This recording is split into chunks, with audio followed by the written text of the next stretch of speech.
Hi everyone! Kumusta? Welcome back to my channel, CherryBoterPH. So for today, gagawa tayo ng paper plate flower weave. So the materials needed are yarn and paper plate. Gagamit din tayo ng gunting and later on, glue. Now let us cut the first paper plate. Dapat balance. If 6 cut sa kabila, dapat ganun din 6 cut din on the other side. You can fold the plate to make sure that the cut is balanced. Then, for the second plate, liliitan natin siya ng konti kumpara doon sa ating first plate. No worries kung may bakat ng fold ang ating plate kasi later on matatakpan din naman siya ng ating yarn. So, ayan na sila and now we are ready for the next step. So we need to tie the yarn around the plate so that it will not move when we start weaving. And then we are going to tie the yarn all over the petals. So that is the reason kung bakit dapat equal yung pagkakalagay natin ng petal on the both side of the plate. So after the yarn pass through all the petals, ilalak na po natin ang yarn sa likod. Hindi kailangang higpitan ng yarn para hindi magusot ang ating paper plate. Pero ang pagkakatali ng yarn sa likod is dapat hindi siya basta-basta natatanggal. Ikakat natin ang yarn and then after cutting the yarn, we have to turn on the other side of the plate. So as you can see, ang ganda ng pagkaka-weave ng mga yarn sa bawat petals ng ating paper plate. So we are going to start with the next step. Now, using yung isang color ng yarn, itatali natin siya. Make sure na nasa middle yung pagkakatali natin ng ating yarn before natin higpitan ang kanyang pagkakatay. So, we have to double check if lahat ng yarn ay nasama sa pagkakatali natin to make sure na makakapag-perform tayo ng maayos later on. Now, we are going to use the over and under technique of weaving. Pero as you can see, ang ating yarn is masyadong malaki para gamitin natin sa pag-insert dito sa ating paper plate.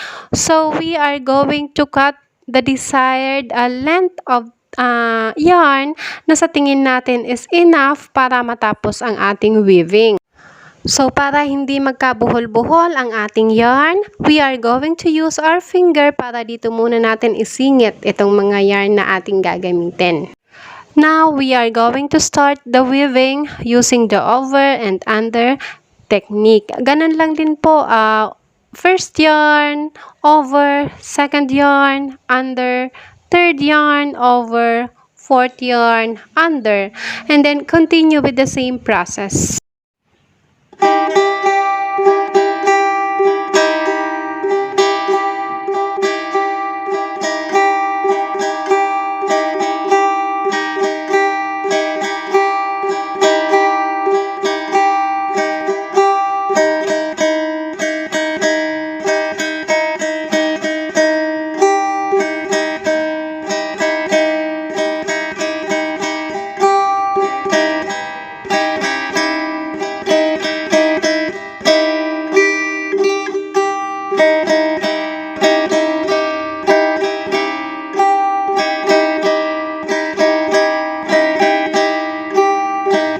So, continue po yung same process nun until we get doon sa first half ng plate na kailangan nating i-weave and then babalik ta rin naman natin. So, kung ano yung yarn na kanina is under, sila naman ang ilalagay natin over. So, yung mga nasa over naman, sila naman ang ilalagay natin under.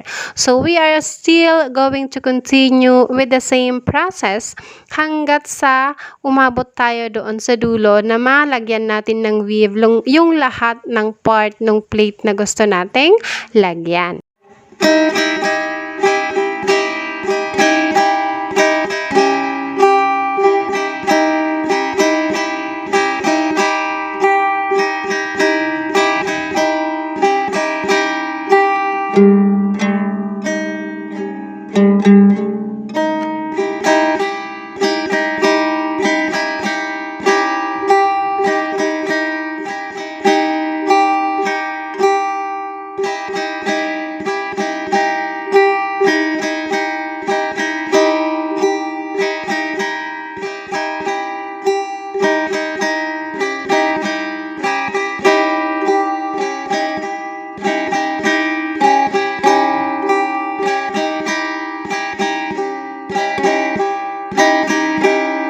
When we are done, kailangan itali natin yung pinakang dulo ng ating yarn.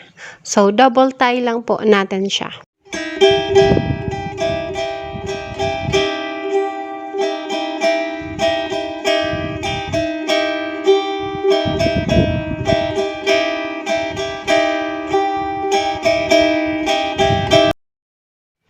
So, eto na siya. So, kailangan na natin siyang idikit doon sa first paper plate.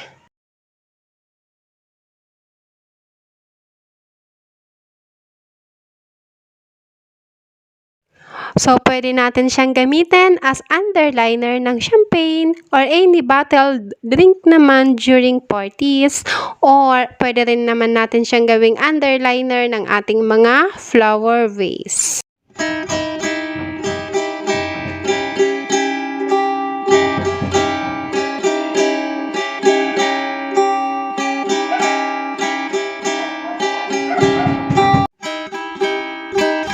Thank you for watching. Paalam!